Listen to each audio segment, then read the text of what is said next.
안녕하세요. 반갑습니다.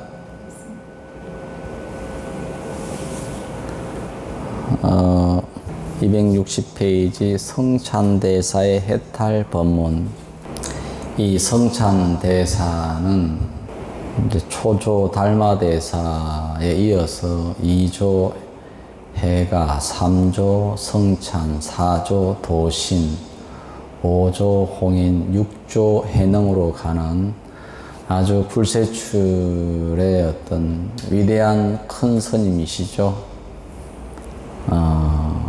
이 성찬대사의 해탈 법문, 참 그 전등록에 나오는 오래전에 대한 말씀인데 세월이 얼마나 흘렸던 말씀인가. 1500년 전에 일단 이야기입니다.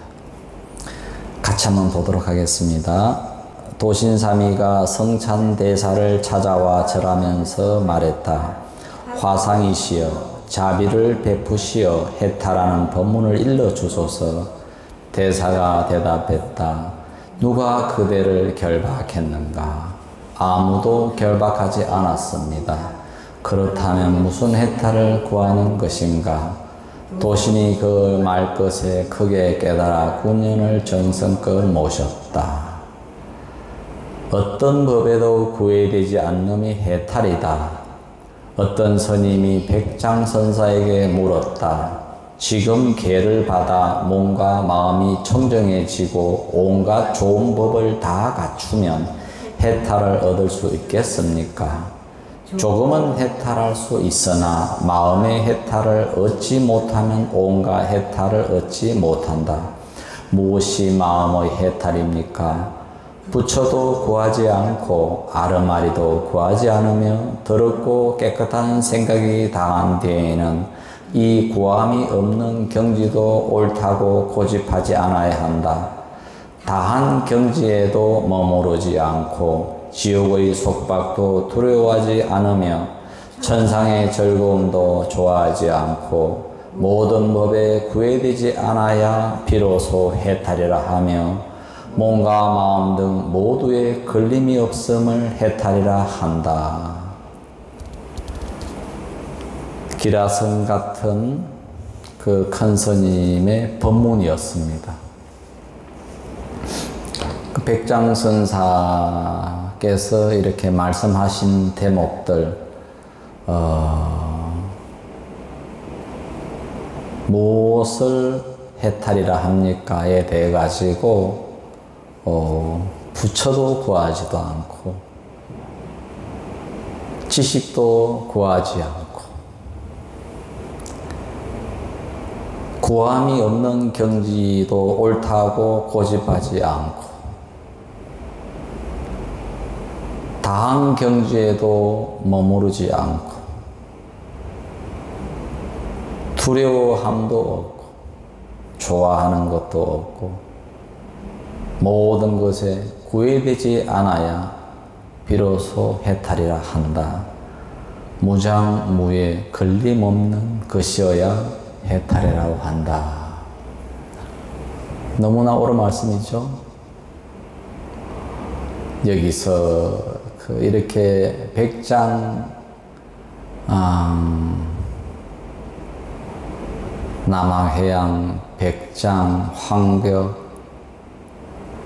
이 정말로 중국 당나라 시대에 정말로 대단한 어떤 고승들의 출현이었고 선지식들이 선풍을 날렸던 어떤 그런 말씀입니다. 이런 그 가르침이 우리 불자님들한테 어떠한 효과적이고 유익함이 있을지는 모르겠다라고 생각하는데, 그러나 해탈이라고 하는 부분이 무엇인지 정도는 알면 좋은데, 모든 사람들이 나름의 생각으로 깨달음이 무엇이다, 해탈이 무엇이다 라고 해서 나름의 생각을 하고 있더라, 이런 말이지요. 그래서 여기 좀 전에도 그 성찬 스님께서 말씀하셨던, 지난번에도 말씀했습니다마는 신신명 첫 구절에 지도무난이요 유혐간택이다. 지극한 도는 별로 어렵지 않으니 오직 간택하는 것을 싫어할 뿐이다.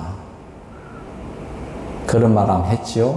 이게 참 너무나도 심플하면서도 명쾌한 어떤 이야기인데 그 말을 풀어낸 이야기가 이 지금 백장스님 하신 말씀이에요. 다시 말해서 좋아하지도 싫어하지도 미워하지도 구하지도 않는다라는 뭐 말이죠? 간택하지 않는다. 요즘 말로는 분별하지 않는다. 지극한 도는 매우 복잡하고 힘들 것 같다라고 우리가 생각을 하는데 이 큰 스님들께서는 그냥 분별하지 않는다. 그냥 집착하지 않는다. 방해하지 않는다. 거스르지 않는다. 그것만 하면은 통연명백하니라. 단막정해하고 통연명백하니라. 단지 정오하고 사랑하고만 하지 않는다면은 명백하게 통연이 명백해질 것이다. 이렇게 성찬스님이 말씀하셨어요. 근데 사실 그 육조해능 이후로 해가지고서 중국 불교의 형식이 대승불교예요. 그 대승불교는 모두가 다 부처가 될 수 있다. 이게 중국 불교에서 드러난 어떤 것이죠. 수행하는 스님들만 부처가 될 수 있고 그런 것이 아니라 개도 불성이 있습니까? 이런 것처럼 모든 사람들이 다 불성을 가지고 있고 모두가 부처가 될 수 있다. 자, 그러한 조건에서 이미 당신은 부처다. 이제 그렇게 하고 그럼 어떻게 해요? 해서 했는데 조금 심플하고 쉽게 이야기 좀 해주세요 하니까 이 신신명에서 성찬 스님께서 분별만 하지 마. 아주 심플하게 이야기했잖아요. 그죠? 그런데 대승불교에서 중생이 그 말을 심플하게 가르쳐 줬는데 잘 이해하고 받아들여요? 안 받아들여요? 너무 쉽잖아요. 그럴 거야 아마. 그러니까 사실은 중생이 그 심플한 이야기를 못 받아들여요. 그래서 나왔던 것이 육바라밀이라는 게 나오는 거예요. 첫째, 보시. 둘째, 지계. 셋째, 인욕. 요 세 가지가 일반 우리 사회의 삶에서 성실하고 책임 있고 도덕과 윤리를 지키면서 역할을 다하는 부분이 보시, 지계, 인욕이죠. 그 다음에 정진, 선정, 지혜, 육바라밀을 이야기하면서 대승불교에서는 그래 그렇다면은 지극한 도를 위해서는 육바라밀을 갖다가 잘 시행을 해라 라고 하는 것이 흔히 말해서 지금까지 이어져 내려오는 대승불교의 수행의 완성이라고 하는 부분이 내려온 거죠. 아, 그거 너무 복잡해요. 심플하게 해주세요. 알았다. 유혐간택, 단막정해해라. 그게 심플하게 이야기한 거예요. 그러면은 간택하지 마라. 우리 일반적으로 간택한다는 것이 뭘까요? 간택한다, 선택한다, 분별해낸다. 사람들은 어떤 식으로 분별심을 잃을까요? 라는 부분들입니다. 근데 사람들은 그것이 분별심인지 뭔 의미를 하는지를 갖다가 사실 잘 모른다는 부분이에요.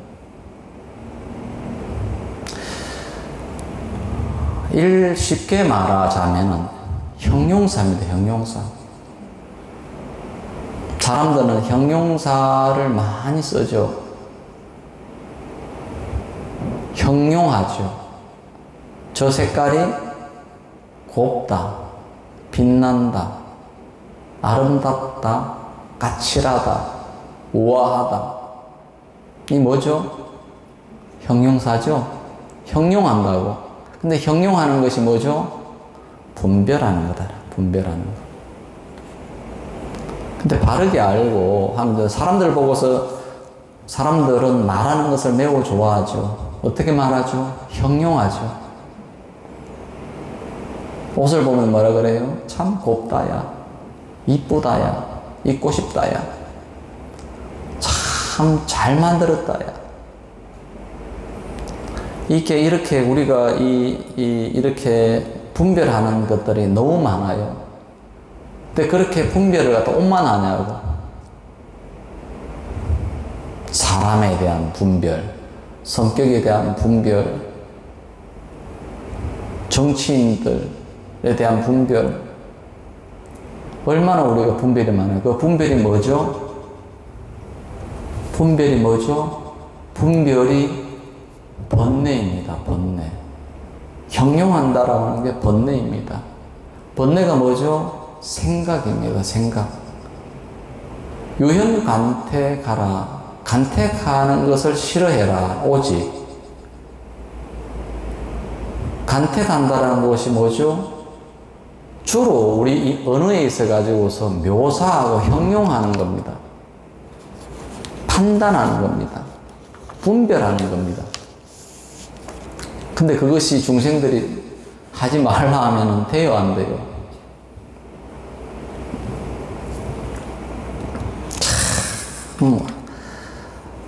간택한다, 분별하지 마라 그러는데 사람들이 쓰는 말들 중에서 얼마나 많은 어떤 그 분별심을 일으키는 말들이 많은지 잘하는가 보자. 잘하는가 보자. 이를테면은 분별하는 거예요. 좀 하네? 잘하네? 그것밖에 못해? 어이없네? 참 가짠네? 잘 논다. 지금 제가 별로 아름답지 않은 이야기를 하고 있는 거예요. 이게 뭐죠? 나름대로의 판단하고 분별하는 거라고. 이게 이제 일반 중생들이 하고 있는 어떤 사례들입니다. 근데 이런 형태들을 하게 되어지면은 중생을 벗어나지 못한다는 거라고. 그래서 이런 단어들을 갖다가 어쨌든 형용사적인 단어들을 좀 안 써야 된다는 말이에요. 그러면 어떻게 될까요? 이런 것들이 번뇌입니다. 이런 것들이 분별심입니다. 이런 것들을 통틀어 말해서 생각입니다. 생각을 일으키지 마라. 그러면은 도가 가까워진다고 하는데, 그러면 지극한 도는 뭘까요? 지도문안이다라고 하는데, 지극한 도는 뭘까? 매우 거창한가요? 지극한 도라 그러면 매우 거창할 것 같아. 근데 지극한 도는 그것도 매우 심플할 것 같아요. 깊은 편안함이라. 깊은 평하고 뭐가 있겠어요?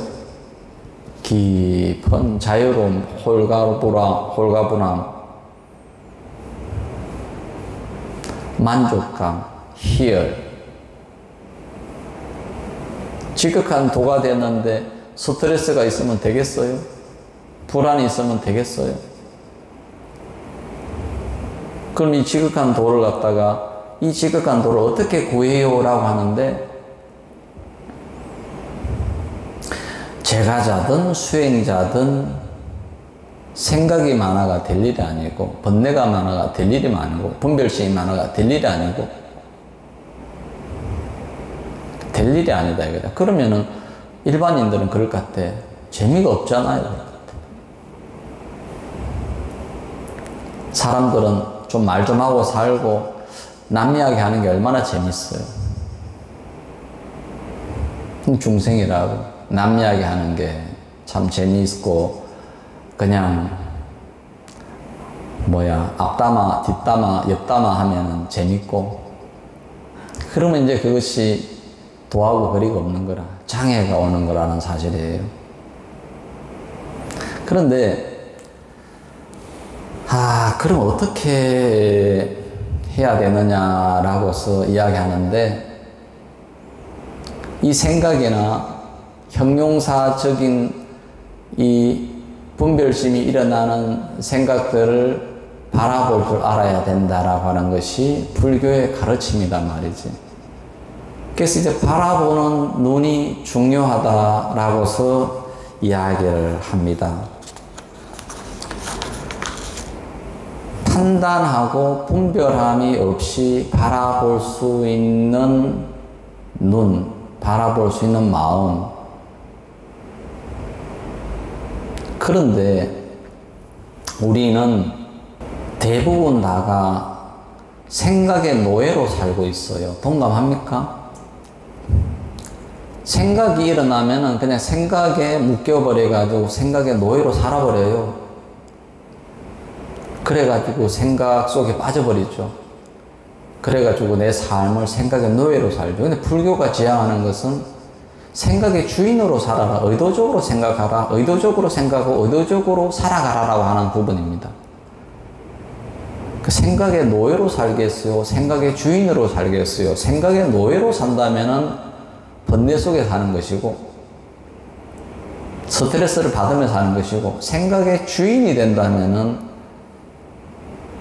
알아서 생각하고, 알아서 가만히 있고, 그러면은 엄청난 평화가 오겠죠. 근데 마음의 평화를 깨트리고자 하는 도둑이 있으니, 내 마음에 평화를 깨트리고자 하는 도둑이 있으니 뭐죠? 불교는 명확하죠. 눈이 내 마음의 평화를 다 깨트려요. 귀가 내 마음의 평화를 깨트려요. 가만히 있는데 귀가 뭔 소리 들리면 어떻게 해요? 코가 내 마음의 평화를 깨트려요. 혀가 이 감촉이, 그리고 내 마음속에 일어나는 생각이 내 마음의 평화를 깨트려요. 평화를, 자기를 보호하자, 자기를 잘 지킬 줄 알아야 된다.